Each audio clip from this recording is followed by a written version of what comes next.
పూరి జగన్నాథ్, పవన్ కళ్యాణ్‌ల మధ్య cameraman గంగతో Rambabu cinema వచ్చిన తర్వాత వారిద్దరి మధ్య దూరం పెరిగింది అన్న వార్తలు ఎప్పటినుంచో ఉన్నాయి.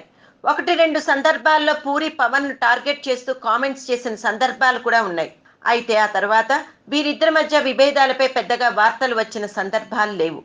ఈ పరిస్థితుల్లో పవన్ 'కాటమరాయుడు' మూవీని లెక్క చేయకుండా పూరి జగన్నాథ్ ఒక కొత్త హీరోతో తీసిన 'రోగ్' సినిమాను ఉగాది రోజున విడుదల చేయబోతూ ఉండటం అందరికీ షాక్ ఇస్తోంది. సునామీలో దూసుకువచ్చిన 'కాటమరాయుడు' సినిమాకి ఈ మూవీ రిలీజ్ అయిన తర్వాత 2 వారాల వరకు పెద్దగా ఏ పోటీ ఉండదని అందరూ భావించారు. అయితే అనూహ్యంగా మార్చి 31న విడుదల కావాల్సిన పూరి జగన్నాథ్ 'రోగ్'ని 2 రోజులు ముందుకు జరిపి ఉగాదికే రిలీజ్ చేస్తున్నారు. ఏప్రిల్ ఫస్ట్ వీక్‌లో పబ్లిక్ హాలిడేస్ ఉపయోగించుకునే విధంగా ఏప్రిల్ మొదటి వారంలో విడుదలవుతుందనుకున్న 'వెంకటేష్ గురు'ను కూడా మార్చి 31కి విడుదల చేయడానికి ప్లాన్ చేస్తున్నారు.